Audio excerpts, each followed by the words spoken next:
오늘 민수기 14장은 두 번에 걸쳐서 말씀을 같이 나누겠습니다. 오늘하고 금요일 두 번에 걸쳐서 14장 말씀을 나누겠습니다.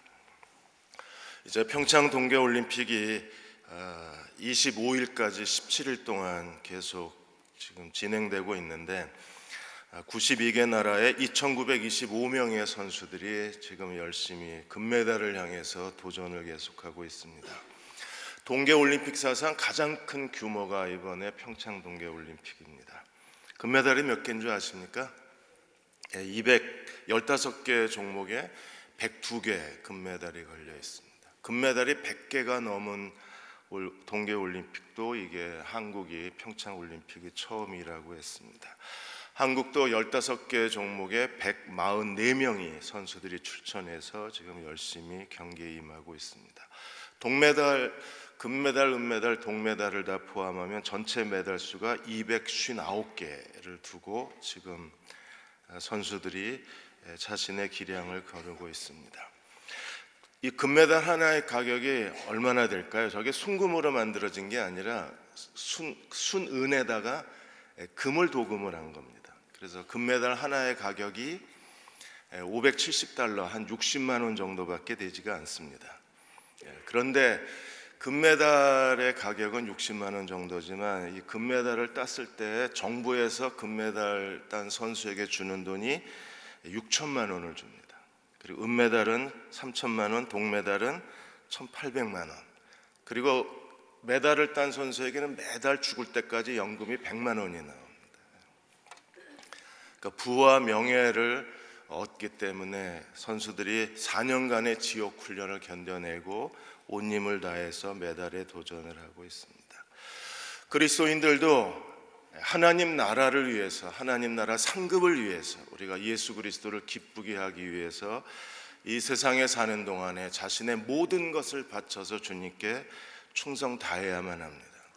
근데 오늘 12 정탐꾼이 그 가나안 땅을 40일 정탐하고 돌아온 뒤에 그 백성들이 보여준 태도는 정말 우리를 실망시킵니다.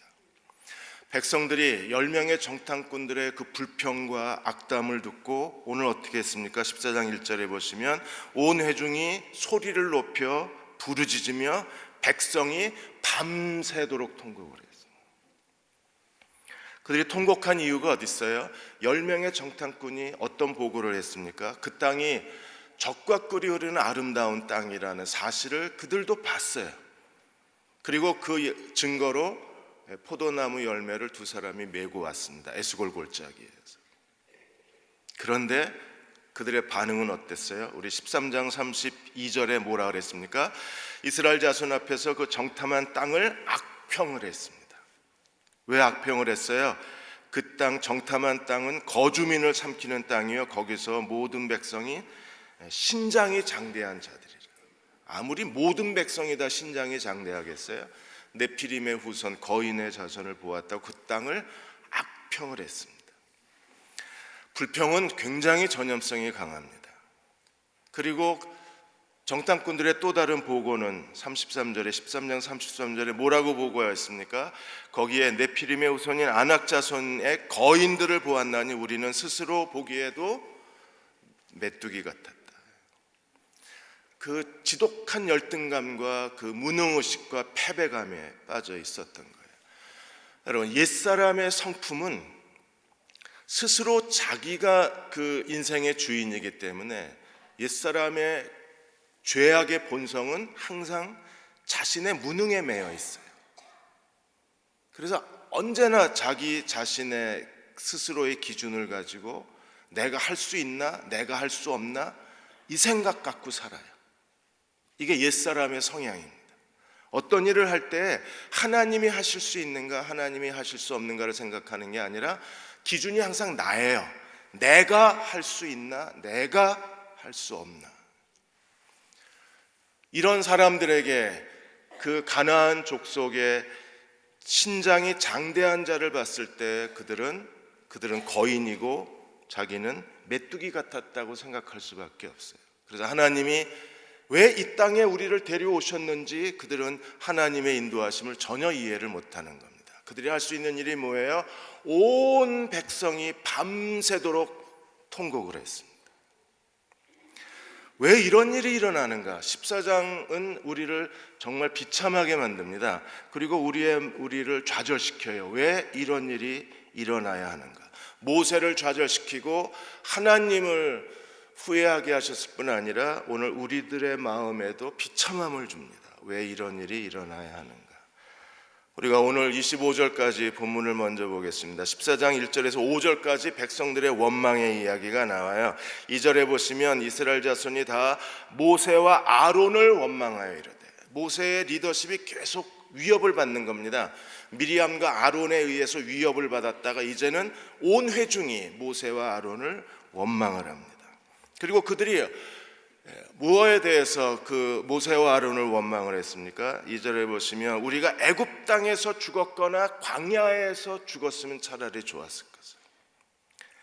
그리고 3절에 하나님의 인도하심에 대해서 그들은 크게 반발을 하고 하나님의 인도하심에 대해서 크게 분노합니다. 어찌하여 여호와가 우리를 이 땅으로 인도하여 칼에 쓰러지게 하려 하는가?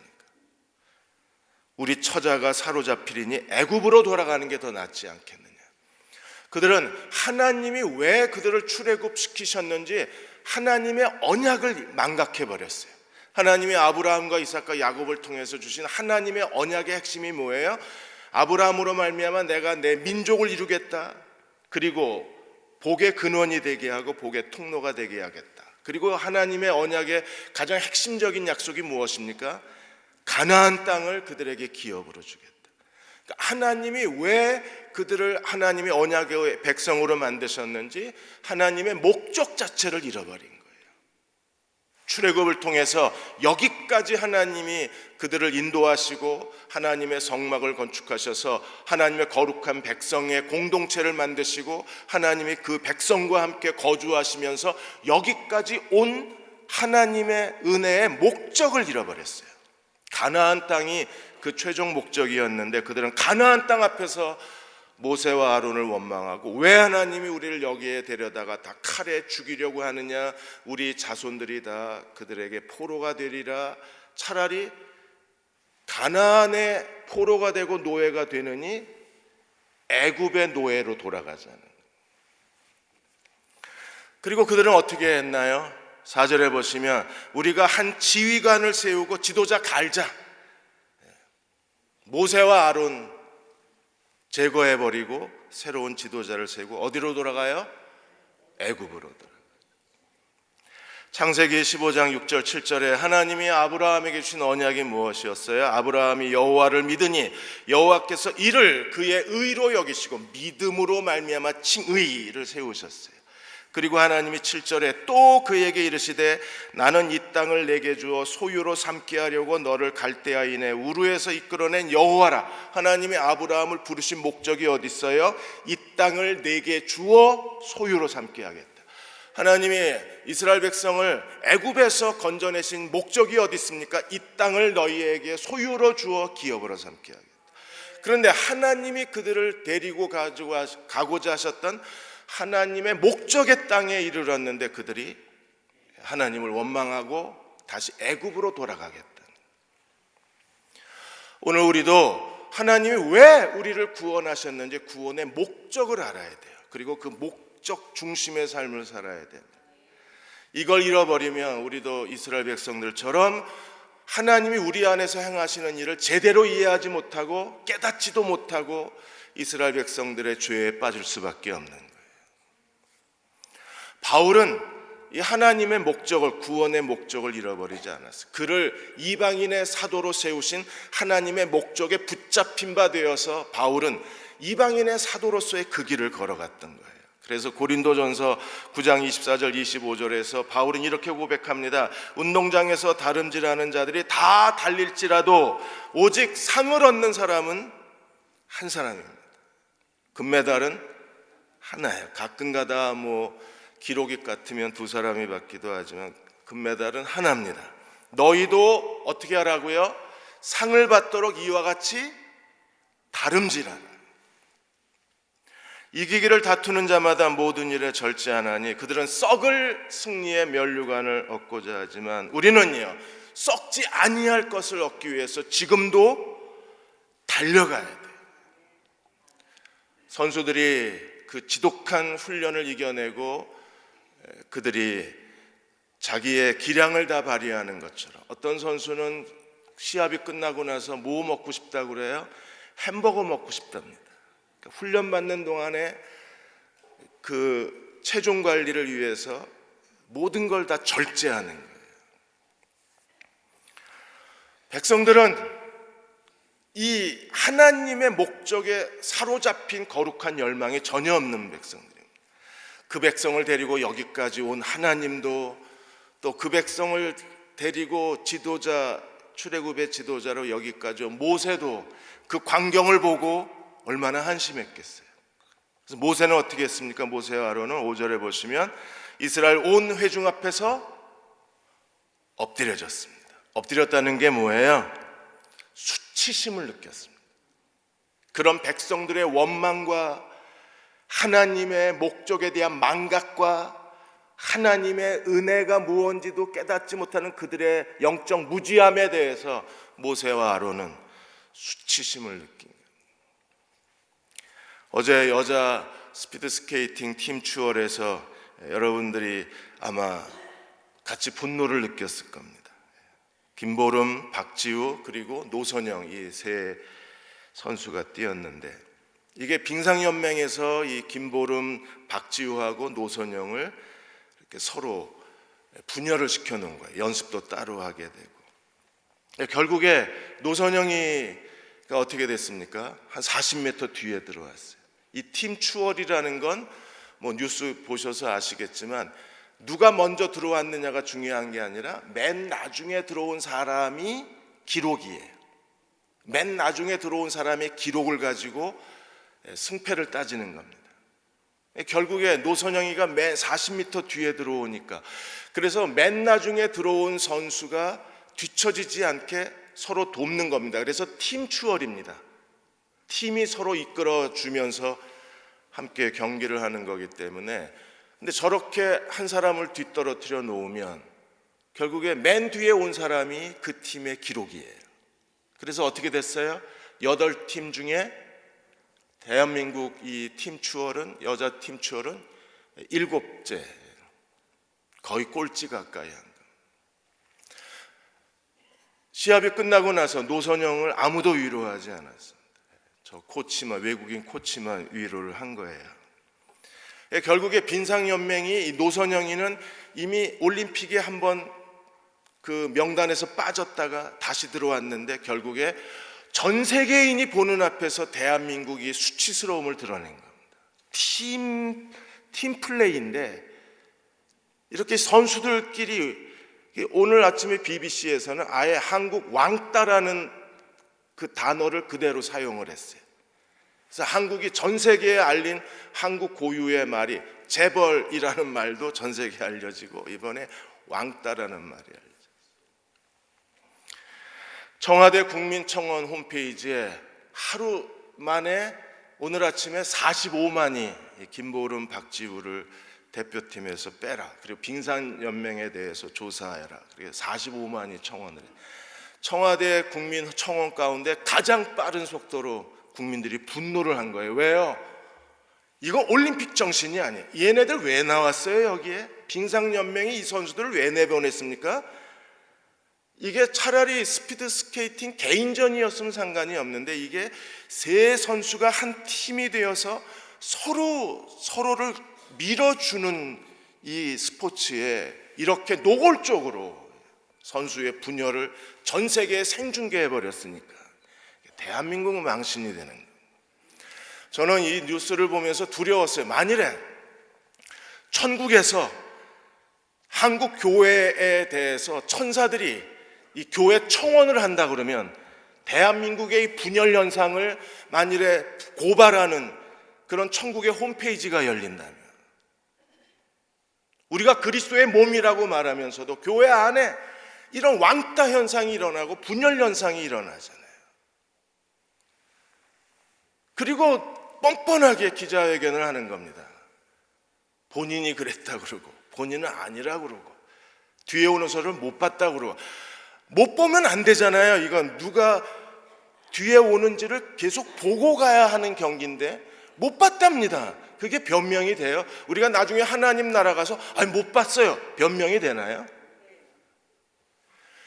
그리스도의 몸이라고 하는 이 공동체의 거룩함을 우리가 지켜야 되는데, 교회도 하나님이 우리를 왜 교회 그리스도의 몸으로 만드셨는가에 대한 하나님의 목적을 상실해 버리면 여기서 통곡하고 지도자 새로 세워서 애굽으로 돌아가자고 몸부림치는 백성들하고 오늘의 교회하고 너무나 비슷한 거예요. 두 번째로 우리는 6절에 10절까지 이렇게 통곡하는 백성들과 함께 여호수아와 갈렙은 어떻게 반응을 했습니까? 여호수아와 갈렙은 6절에 보시면 여호수아와 여분네 아들 갈렙이 어떻게 했어요? 옷을 찢었습니다. 그리고 그들은 다시 한번 이렇게 백성들을 설득을 합니다. 7절에 하나님이 우리에게 주신 그 땅은 어떤 땅이에요? 심히 아름다운 땅이라. 그러니까 여호수아와 갈렙은 지금 가나안 적들하고 싸워야 되는데 지금 하나님이 우리를 가나안 땅으로 이제 요단강만 건너가면 약속의 땅인데 가나안 적들하고 싸워야 되는데 지금 여호수아와 갈렙은 누구와 맞서고 설득을 하고 있어요? 원망하는 백성들을 하고. 가나안하고 싸우는 게 아니라 하나님의 인도하심에 대해서 무지하고 오히려 더 하나님보다 더 신뢰를 받는 10명의 정탐꾼들의 그 불평에 완전히 불평이 전염이 되어서 하나님의 약속보다 이스라엘 백성들에게 더 신격화된 건 뭐예요? 지도자들의 불평, 10명의 정탐꾼의 불평이 더 신격화된 거예요. 이건 이 말은 믿고 하나님의 약속은 믿질 않아요. 하나님은 뭐라 그랬습니까? 그 땅을 너희에게 주리라. 그런데 그 하나님의 말씀 믿지 않고 이 10명의 정탐꾼의 완전히 그 마음이 빼앗겨버린 이스라엘 온 회중은 누구의 말을 더 믿어요? 우리는 능히 올라가지 못하리라. 이 사람들의 말을 더 믿는 겁니다. 하나님 말씀보다 더 신격화된 게 10명의 정탐꾼의 말이에요. 여러분, 우리도 누구의 말을 믿나요? 하나님 말씀보다 우리는요, 내 자신의 그 인간적인 계산을 더 믿는 거예요. 안 돼, 그건 안 돼. 저 사람은 안 돼. 하나님은 변화시킬 수 있다고 말씀을 하시는데 나는 그 사람은 안 된다고 말해요. 그리고 누구 말을 더 믿습니까? 이 부정적인 말을 더 믿는. 그러니까 여호수아와 갈렙은 우리가 올라가면 하나님이 그 땅을 우리에게 주시리라고 그 백성들을 설득을 했는데 백성들은 오히려 우리가 올라갈 수 없다는 10명의 정탐꾼의 말을 더 신뢰를 한 거예요. 여호수아와 갈렙은 옷을 찢었습니다. 그리고 하나님이 우리에게 주신 땅은 어떤 땅이에요? 그 땅은 심히 아름다운 땅. 히브리어 원문에는 넘치도록 좋은 땅이에요. 하나님이 우리에게 주실 때에는요, 그냥 좋은 땅이 아니라 심히 좋은 땅이 아니라 넘치도록 좋은 땅입니다. 오늘 하나님이 내게 주신 게 결국에는 내게 넘치도록 좋은 땅이 될 것을 믿으십니까? 지금 당장 우리 눈에 마음에 들지 않고 하나님 왜 이렇게 하시나, 하나님의 인도하심이 우리가 제대로 이해하지 못하고, 그리고 왜 하나님이 나를 여기에 이렇게 오랫동안 두시나, 하나님의 섭리에 대해서 우리가 만족할지 못한다고 할지라도, 그러나 결국에 하나님이 우리에게 주시는 것은 넘치도록 좋은 땅이 되는 거예요. 여호수아와 갈렙이 두 가지를 도전했어요. 첫째는요, 8절에 여호와께서 우리를 기뻐하시면, 가장 중요한 게 뭐예요? 하나님이 우리를 기뻐하시면. 우리 군대의 숫자가 얼마나 되느냐, 탱크가 몇 대나 되느냐, 아니 미사일이 몇 대냐, 그리고 훈련된 군인이 얼마나, 육해공군이 얼마나, 그건 아무 소용이 없어요. 중요한 건 뭡니까? 하나님이 우리를 기뻐하시면 하나님이 하시는 거예요. 여호수아와 갈렙은 신앙의 핵심이 어디 있는가를 분명히 알고, 그 백성이 아무리 크고 장대하고 성읍이 크고 견고하다, 사실입니다. 또 거기에는 아낙 자손의 후손들이 살고 있었습니다. 헤브론에. 그것도 사실입니다. 기름진 땅도 사실이고 크고 견고한 성읍도 사실이고 거기는 훈련된 사람들이 살고 있었습니다. 철병거를 가진 사람들도 있었습니다. 사실입니다. 거인의 후손이 있습니다. 다 사실입니다. 그러나 더 중요한 건 뭐예요? 내가 뭘 할 수 있느냐가 아니라 더 중요한 건 뭐예요? 하나님이 기뻐하시면 된다는 거예요. 이게 여호수아와 갈렙은 아주 확고한 신앙의 태도가 있는 거예요.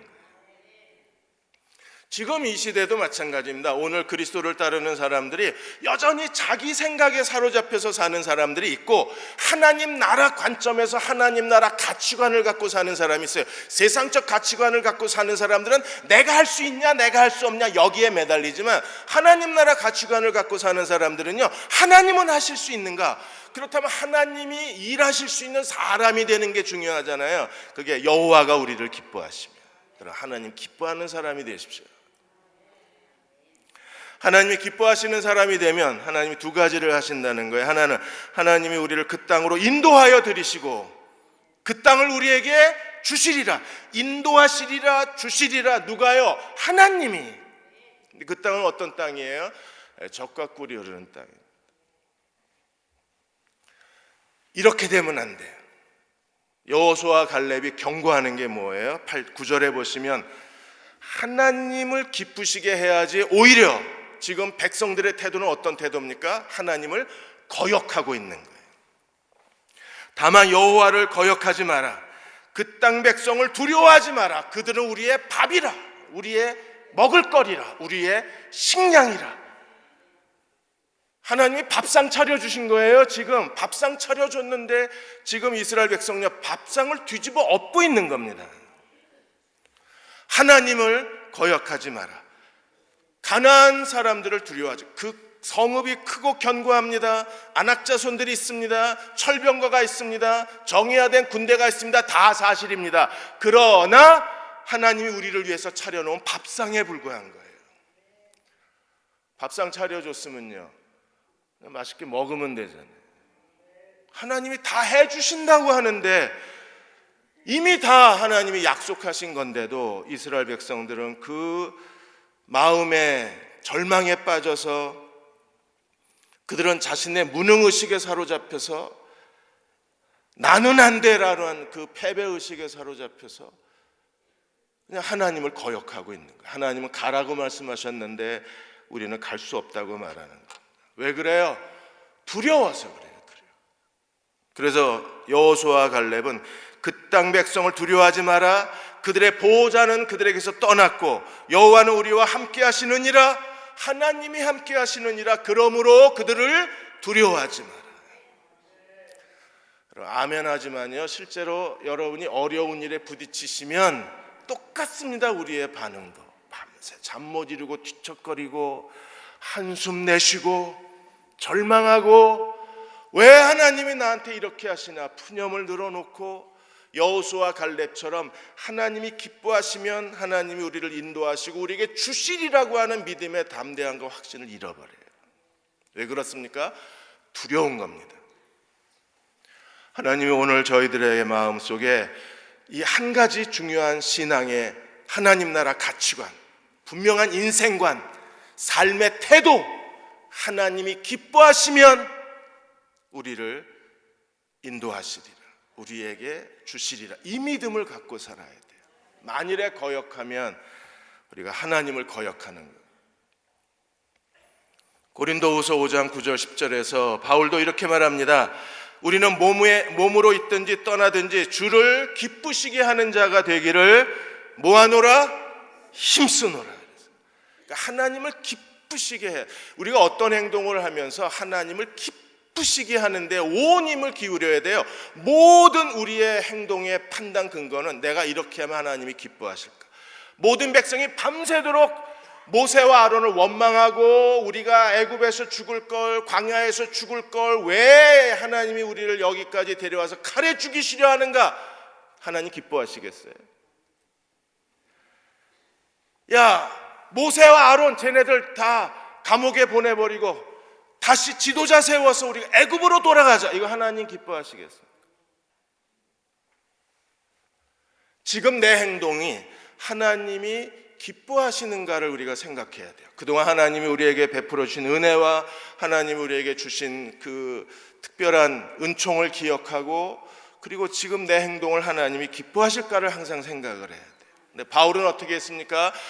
모든 일에 하나님을 기쁘시게 하는 자가 되기를 그냥 저절로 되어 힘썼다 그랬습니다.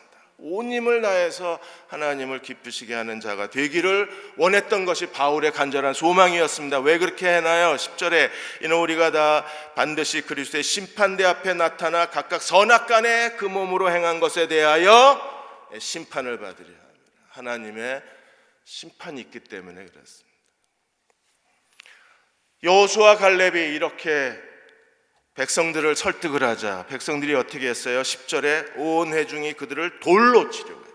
밤새도록 울다가 모세와 아론에 대해서는 새 지도자 세우고 쟤네들 갖다 버리고 새 지도자 세우자라고 소리쳤던 회중이 이제는 여호수아와 갈렙과 모세와 아론을 돌로 쳐서 죽이려고 합니다.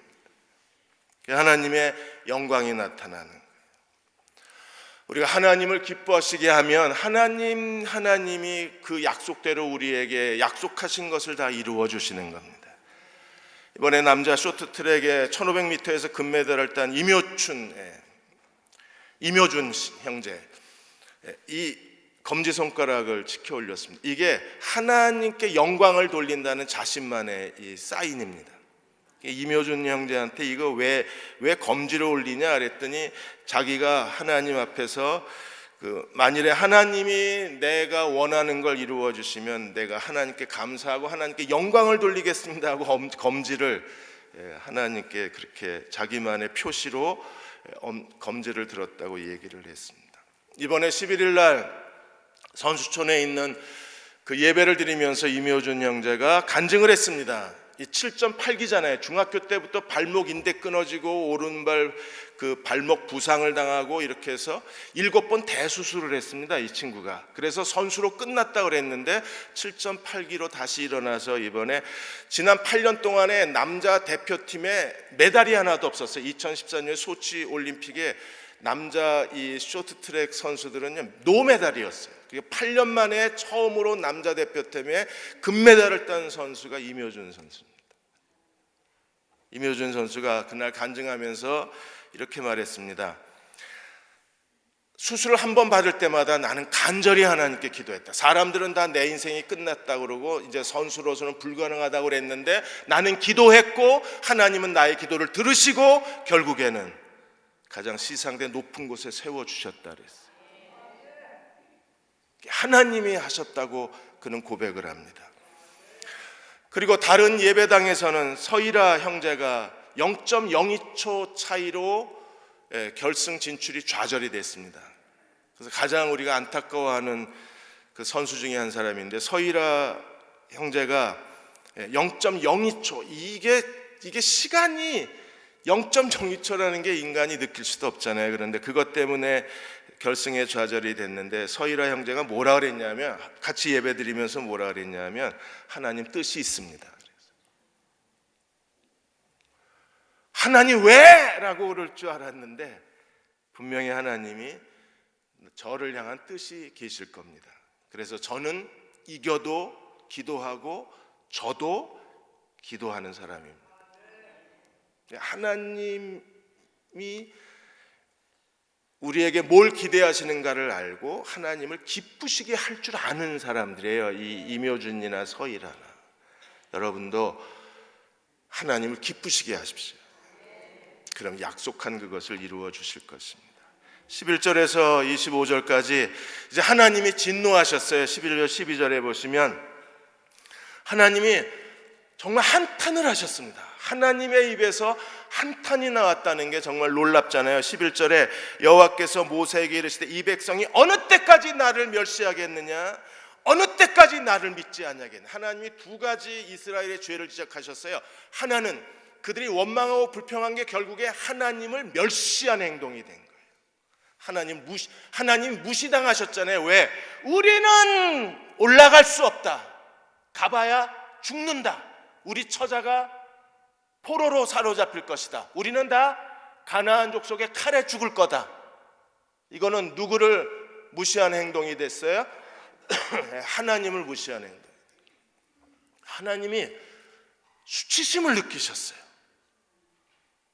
나를 멸시했다.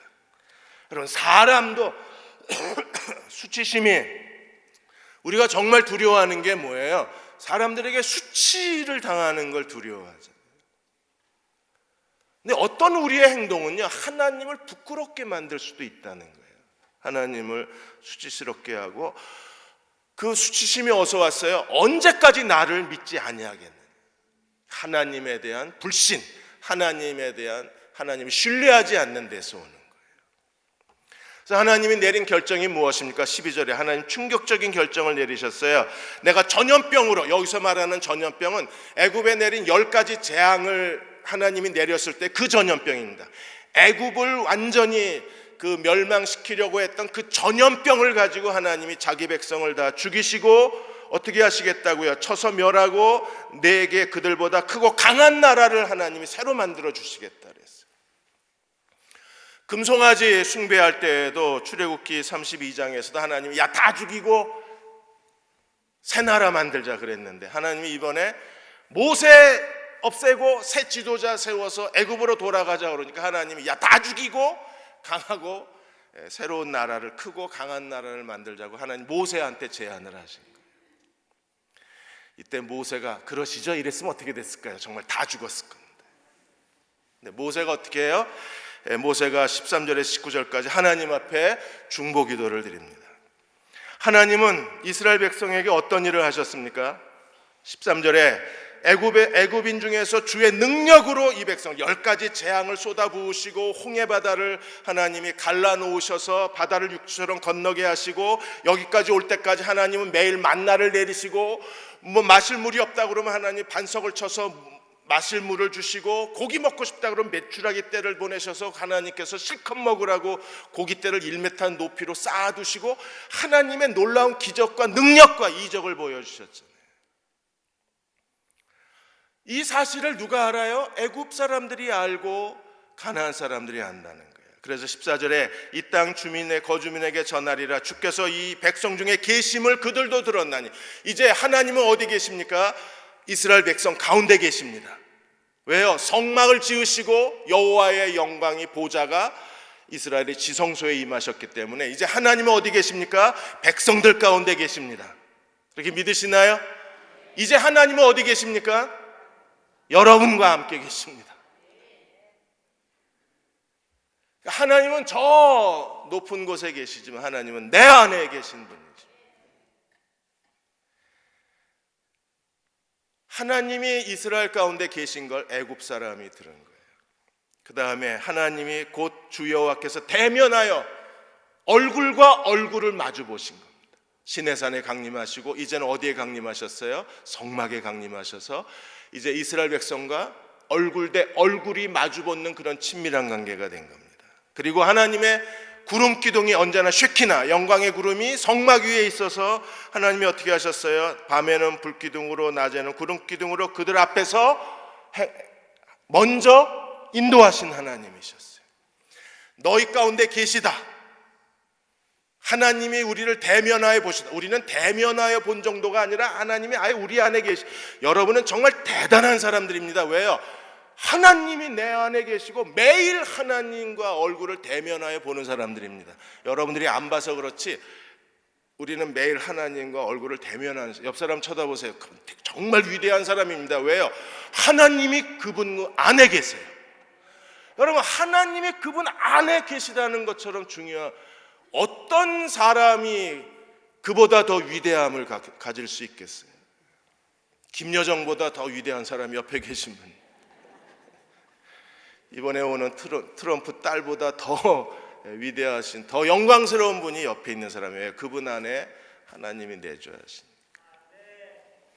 하나님이 우리 가운데 계시다. 매일 얼굴을 대면하여 하나님이 우리를 만나고 계신다. 그래서 하나님의 그 언약궤를 우리가 힐라스테리온, 만남의 장소라고 그러잖아요. 하나님이 그 법궤 시은좌에서 자기 백성을 만나시는 거예요. 그래서 우리는 매일 하나님을 만나는 사람입니다. 그리고 하나님은 우리를 오늘도 구름 기둥 불 기둥으로 우리를 인도하고 계신 하나님이십니다. 여러분, 이걸로 충분하지 않나요? 우리 가운데 계시고 우리를 매일 만나 주시고 그리고 우리를 인도하시고 구름 기둥 불 기둥으로 인도하고 계시면 이걸로 충분하지 않습니까? 그런데 이스라엘이 하나님을 거역하는 거예요. 이걸 다 알고 있다는 겁니다. 그런데 16절에 만일에 백성을 다 죽여버리시면 하나님이 무능해서 자기 백성을 가나안에 데려갈 능력이 없어서 죽였다고 소문이 나고 그 사실이 애굽 사람을 통해서 가나안 사람들에게 전달될 거라는 거예요. 그래서 모세가 기도합니다. 17절에 이제 구하옵나니 이제 말씀하신 대로 주의 권능을 나타내 보이시옵소서. 하나님의 권능을 다시 한번 나타내 보이라고 말합니다. 심판하라는 건가요? 아니요. 하나님의 권능은 어떤 권능이에요? 긍휼과 용서의 권능입니다. 여러분, 진정한 용서가 권능이에요. 용서할 줄 알아야 하나님의 능력의 사람입니다. 용서할 줄 모르면 하나님 능력이 없는 거예요. 용서가 하나님의 능력입니다. 18절에 하나님은 어떤 분이십니까? 출애굽기에 하나님이 말씀하신 것을 인용을 해서 출애굽기 34장 6절과 7절에 나는 여호와라 하나님이 스스로 자신에 대해서 증언을 하셨는데 모세가 그 하나님의 출애굽기 34장의 인용을 그대로 가져와서 하나님 앞에 하나님이 이런 분이시라고 기도하는 거예요. 노하기를 더디하시고 인자가 많아 죄악과 허물을 사하시나 형벌을 받을 자는 결탄코 사하지 아니하시고 아버지의 죄악을 자식에게 갚아서, 그러니까 자식은요 아버지의 죄값의 보상이 자식에게 가는 거예요. 의의 보상도 가고 죄의 보상도 가는 거예요. 3, 4대까지 이르리라 하셨나니. 하나님은 어떤 분이십니까? 하나님은 인자가 많으시고 긍휼이 많으신 분이시고 노하기를 더디하시는 분이십니다. 그래서 이 하나님을 의지하고 모세가 기도하는 거예요. 19절에 구하옵나니 주의 인자의 광대하심을 따라 이 백성의 죄악을 사하시되 지금까지 용서하셨는데 이제도 용서해 주십시오. 지금 죽이시면 하나님의 이름이 세상 사람들 가운데 비웃음거리가 됩니다. 지금까지 용서하셨는데 하나님 한 번 더 용서해 주십시오. 하나님의 용서는 계속되어져야 합니다. 하나님의 용서가 계속되어질 때 그 용서가 하나님의 권능이십니다. 그 하나님의 권능을 나타내 보여 주시옵소서. 모세가 기도했을 때 하나님이 뭐라고 대답하셨어요? 내가 내 말대로 사하노라. 만일에 모세가 잘 결정하셨어요. 이 사람들요 이게 이제 끝났습니다. 이 사람들은 더 이상 기대할 게 없는 사람들이라 했으면 다 죽이셨을 겁니다. 모세가 용서해 주십시오. 지금까지도 용서하셨는데 이제도 용서해 주십시오. 하나님이 뭐라고 대답하셨어요? 내가 내 말대로 사하노라. 그러나 하나님의 용서는 두 가지입니다. 무조건적 용서가 있고 치리적 용서가 있어요. 하나님이 이스라엘 백성들의 죄를 용서하시지만 그러나 그들의 죄값을 치르게 하셨어요. 치리를 통해서 치르게 하셨습니다. 하나님이 몇 가지 그들에게 그들의 죄에 대해서 하나님이 어떻게 보응하시는가를 우리에게 보여주고 있는 거예요. 사랑하는 여러분, 오늘도 우리의 죄를 용서하십니다. 그러나 어떤 죄는요 반드시 치리가 따라와요. 그래서 우리가 흔히 기둥에다 못을 박는 걸 비유하잖아요. 벽이나 기둥에 못을 박았습니다. 죄를 진 거예요. 못을 뺐습니다. 용서받은 겁니다. 근데 벽이나 기둥에 뭐는 남아요? 못자국은 남아요. 그걸 치리적 용서라고 얘기를 합니다. 하나님이 용서하지만 내가 내 말대로 용서하노라. 그리고 21절에 그러나 진실로 그러나 이게 무서운 겁니다. 용서하마 그러나 그리고 하나님이 맹세를 하셨어요. 뭐라고 맹세하셨어요? 21절에 내가 살아있는 것과 여호와의 영광이 온 세계에 충만할 것을. 여러분 이거는요 어떤 정치가도 이건 지워버릴 수 없습니다. 어떤 개혁이 일어나도 이 사실을 바꿀 수는 없어요.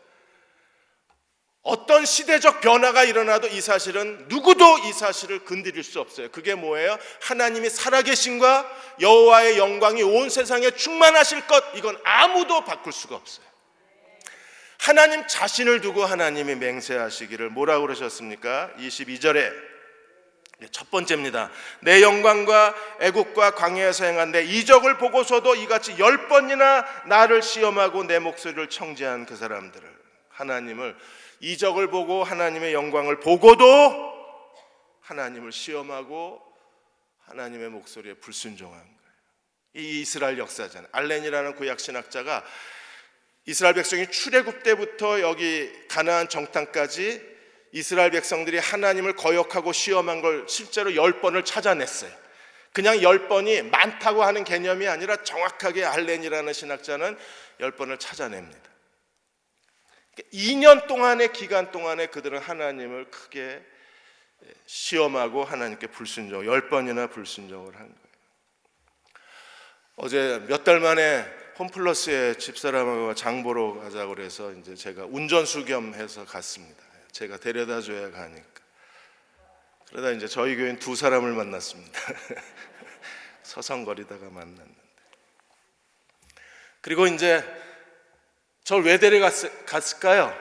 운전수 해라, 짐꾼 해라 이런 거죠.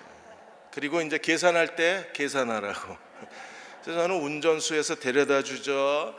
그 다음에 제 카드 줘서 계산해 주죠. 이걸 또 차에 싣고 아파트가 올라가면 제가 다 들고 가야죠. 이렇게 했는데도 제 아내가 저한테 투덜거리면요, 마누라 바꿔야 되잖아요. 이러고도 투덜거리면, 여러분, 하나님이 그동안에 그들 가운데 계시고 얼굴과 얼굴을 대면을 매일 만나주시고 만나를 내려주시고 하나님이 그들 가운데 구름기둥 불기둥으로 인도하셨는데 10번이나 하나님을 시험하고 불순종하고 거역했어요. 하나님이 어떻게 하셨습니까? 23절에 절대 못 들어간다. 어디요? 가나안 땅. 왜요? 그들이 뭐라 그랬어요? 14장 3절에 어찌하여 우리를 이 가나안 땅에 데려다가 다 칼로 죽이려고 하시나이까. 그래? 그래? 그럼 들어가지 마. 이렇게 된 거예요. 하나님이 용서하셨습니다. 왜 우리를 데려다가 다 죽이려고 그러십니까? 우리 처자를 다 포로로 끌려가고 하십니까? 우리 못 들어갑니다. 그래? 들어가지 마. 그래서 다 광야에서 죽어요. 아무도 못 들어갑니다. 누구만 들어가요? 23절에 읽고 가겠습니다. 내가 그들의 조상에게 맹세한 땅을 결단코 보지 못할 것이요, 또 나를 멸시한 사람은 한 사람도, 하나님을 무시한 사람, 하나님이 정말 부끄러움을 느끼신 거예요. 한 사람도 보지 못하리라. 근데 누구는 빼요? 24절에 갈렙은, 여호수아와 갈렙은 제외입니다. 왜요? 갈렙은 어떤 사람이었기 때문에 그 마음은 그들과 달라서. 여러분, 다른 사람과 달라야 돼요. 이 10명의 정탐꾼하고 밤새도록 울고 돌을 들어서 치려고 하고 모세 버리고 우리가 딴 지도자 세우자고 아우성치는 이 사람들과 달라야 돼요. 갈렙은 달랐어요. 뭐가 달랐어요? 여호와가 기뻐하시며 우리를 그 땅으로 인도하여 들이시리라. 믿음도 다르고 인격도 다르고 영성도 달랐어요. 하나님이 그는 달라서 여호와를 온전히 따랐은즉, 갈렙은 여호와를 온전히 따랐던 사람이에요. 그래서 여호수아에서도 하나님이 갈렙을 뭐라 그랬어요? 지난 45년 동안 내가 하나님을 온전히 따랐다 그랬잖아요.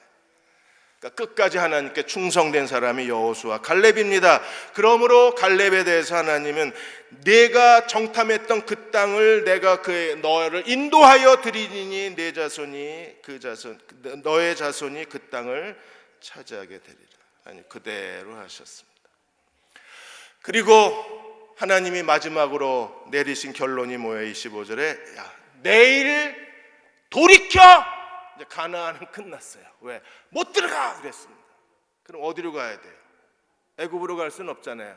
다시 광야로. 그래서 광야로 가요. 14장 2절에 그들이 뭐라고 하나님 앞에 원망했어요? 광야에서 죽었으면 이랬습니다. 그래? 그럼 광야에서 죽여줄게 이러고 다 데리고 가신 거예요. 말 조심하셔야 돼요. 금요일날 14장의 이 문제를 우리가 집중적으로 고민해 보려고 합니다. 하나님이요, 말 뱉은 대로 우리는 못 가요. 가지 마. 우리 광야에서 죽었으면 그래? 광야에서 죽여줄게. 이러고 그 60만 3,550명 20대 이상의 하나님이 인구조사했던 1세대 사람들을 광야에서 38년 동안 다 죽여요. 광야에서 죽을 때까지 기다리셨는데 하나님이 그 기간이 40일 정탐한 걸 1년으로 계산해서 40년 동안 다 죽입니다. 왜요? 광야에서 죽고 싶다며. 그래서 소원대로. 그래? 소원대로. 우린 못 들어가요. 그래? 그럼 올라갑시다 하고 말했던 사람은 여호수아 갈렙밖에 없잖아요.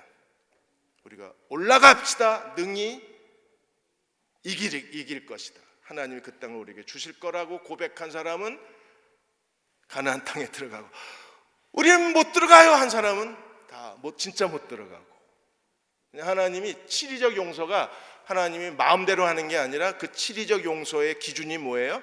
우리가 입에 뱉어낸 말대로 치리적 용서를 해서. 거룩한 입은요 기도하는 입이고. 왜 이런 일이 일어났을까요? 여러분 히브리서 6장 4절에서 8절까지 이것만 읽고 마치겠습니다. 한번 빛을 받고 하늘의 은사를 맛보고 성령에 참여한 바 되고. 와, 대단하잖아요. 이거 우리가 다 원하는 거잖아요. 그 다음에 하나님의 선한 말씀과 내세의 능력을 맛보고. 그러니까 그리스도인이 되는데 모든 그리스도인은 반드시 이런 내적 체험이 있어요. 하늘의 거룩한 빛을 보고 하늘의 선물, 우리가 칭이 의롭다 하심과 양자됨, 이게 전부 하늘의 선물이잖아요. 그 다음에 성령에 참여한 바 되고 하나님의 말씀과 내세의 능력을 우리가 다 체험했습니다. 그리고 타락하면 어떻게 돼요? 맛보고 타락하면요 다시 새롭게 하여 회개할 수가 없다 그랬어요. 지금 1세대 사람들이 왜 이래요? 그들은요 하나님을 만난 사람들입니다. 하늘의 빛을 본 사람들이에요. 거룩한 성막을 통해서 하늘의 모형을 본 사람들입니다. 하나님이 주신 만나를 매일같이 나가서 만나를 그 하늘의 양식을 먹은 사람들입니다. 그리고 하나님의 쉐키나 영광의 구름을 본 사람. 여러분 만일에 대형 침례교회 하나님의 쉐키나 영광의 구름이 여기 떠 있다 그러면요 전 세계에서 관광객이 올 겁니다. 이거 보려고. 매일 봤는데도 어떻게 됐어요? 이 사람들은요 하나님을 거역하고 하나님을 멸시하고 하나님께 불순종했습니다. 방법은요 없애는 수밖에 없어요. 그래서 애굽에서 그 광야에서 다 소멸이 돼버리는 거예요. 비 오는 것을 예를 들었어요. 7절 8절에 땅이 그 위에 자주 내리는 비를 흡수하여, 땅이 다 흡수하잖아요. 비가 땅에 내리면 두 가지가 같이 자랍니다. 하나는요 주인이 그 농사 짓는 주인이 밭 가는 자들이 쓰기에 합당한 채소가 잘 자라나면 이거 하나님의 복을 받는 거예요. 그랬는데 비 오면 뭐 채소만 잘 자라나요? 아니요. 풀도 자라고 잡풀도 많이 자라나잖아요. 그래서 만일에 가시와 엉겅퀴가 나면 뭐가 돼요? 버림을 당하고 저주함에 가까워 마지막은 채소를 내면 비가 내립니다. 하나님의 은혜를 맛봤습니다. 하나님의 선물을 맛봤습니다. 성령이 내주하셔서 하늘의 능력을 맛봤습니다. 그런데 타락하면 불사람이 되는 거예요. 열매를 맺으면 하나님께 복이 되는 겁니다. 그러니까 교회 안에 이 1세대 사람들 같은 사람들이 있어요. 저 사람 왜 저러지? 세상 사람보다 더 무례하고 세상 사람들보다 더 예의가 없고 세상 사람들보다 더 행동이 거칠어요. 저 사람 왜 저러지? 왜 그렇겠어요? 하나님의 은혜를 받았는데, 은혜를 받긴 받았는데 열매, 채소로 열매를 맺는 게 아니라 뭐가 자라요? 가시와 엉겅퀴가 자라나는 거예요. 자라긴 자라는데 잘못 자랐어요. 채소가 자라야 되는데 엉겅퀴가 자라요. 가시가. 우리가 그럼 어떻게 해야 되는가? 비전을 잃지 말아야 돼요. 하나님이 우리를 왜 구원해 주셨는지, 구원의 목적을 잃어버리면 안 돼요. 우리를 구원해 주신 목적이 어디 있어요? 두 가지. 하나는 그리스도의 세 계명, 내가 너희를 사랑한 것 같이 너희도 서로 사랑하라. 서로 사랑하라는 계명을 바라보고 그 계명에 순종하고 살면 매일 주신, 오늘도 지금 하나님이 우리에게 비를 내려주신 거예요. 예배 드릴 때마다 은혜의 비가 내립니다. 하나님의 능력의 비가 내립니다. 하나님 위로의 비가 내립니다. 이 비를 우리가 맞으면 그 다음에 채소의 열매를 맺어야 되잖아요. 그러려면 하나님이 우리를 구원해 주신 구원의 목적에 대한 목적의식이 분명해야 되는 거예요. 왜 우리에게 은혜를 주시고 축복을 주시겠어요? 내가 너희를 사랑한 것 같이 너희도 서로 사랑하라고 말씀하시는 거예요. 그래서 지난 주일에 여러분 푸드뱅크에 대해서 광고한 이유가 내가 가지고 있는 것을 조금이라도 가난한 사람들하고 더불어 나누고 살자. 여러분, 하나님의 새 계명대로 살려고 몸부림치는 사람들은요, 그런 광고가 기뻐요. 아, 드디어 우리도 이 일에 참여하는구나. 조금 아끼고 같이 나눌 수 있다는 게 얼마나 기쁜 일이에요. 또 하나 하나님이 우리에게 주신 계명이 무엇입니까? 명령이 너희는 가서 모든 족속을 제자로 삼으라. 그래서 교회는 제자 삼으라는 명령을 단 한순간도 잊어버리면 안 돼요. 모든 그리스도인이 제자 삼으라는 명령을 잊어버리면 안 돼요. 하나님께서 우리에게 주신 그리스도의 지상명령에 순종하기 위해서, 그래서 대응 침례교에서 지금 하고 있는 게 퍼스펙티브스 12주 훈련받은 사람들과 함께 교회에 새로운 제자 운동을 일으키고 있습니다. 그게 목고지 제자 훈련입니다. 4가지 분야에서 우리가 왜 이 일을 해야 합니까? 그게 하나님이 우리에게 주신 그리스도의 지상명령이기 때문에, 가장 큰 명령이기 때문에 교회가 이걸 하면 최소의 열매를 맺지만 이 목적을 망각하면 가시와 엉겅퀴가 교회 안에 가득하게 되는, 좋은 열매 맺읍시다. 하나님을 기쁘시게 섬기십시다. 하나님 우리에게 뭘 아끼시겠어요? 아들까지 주신 하나님이 우리에게 가장 좋은 것을 주실 것입니다. 그 은혜와 축복의 자리로 나아가는 저와 여러분 되시기를 주의 이름으로 축원합니다.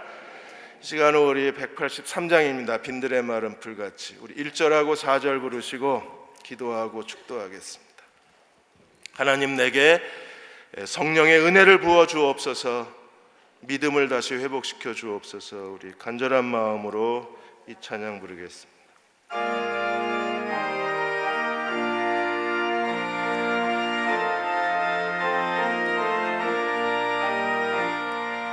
빈들의 마른 풀같이 시들은 나의 영혼, 주님이 약속한 성령 간절히 기다리네. 가물음의 마른 땅에 단비를 내리시는 성령의 단비를 부어 새 생명 주옵소서. 참되신 사랑의 언약 어길 수 있사오나 오늘의 흡족한 은혜 주실 줄 믿습니다. 가물음의 마른 땅에 단비를 내리시는 성령의 단비를 부어 새 생명 주옵소서.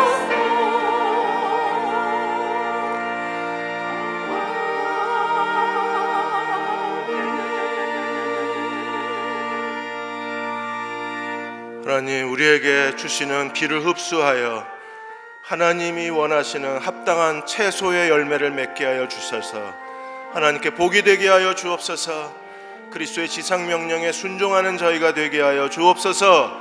새 계명대로 하나님 앞에 순종하고 사는 사랑의 사람들이 되게 하여 주셔서 하나님 사랑의 열매를 맺게 하여 주시고, 그로 인하여 하나님의 사랑을 많은 사람들에게 증거하는 축복의 통로가 되게 해 주옵소서. 우리 다 같이 소리내어 함께 통성으로 기도하겠습니다. 아버지 하나님, 저희들에게 가르쳐 주시고 깨닫게 하여 주옵소서.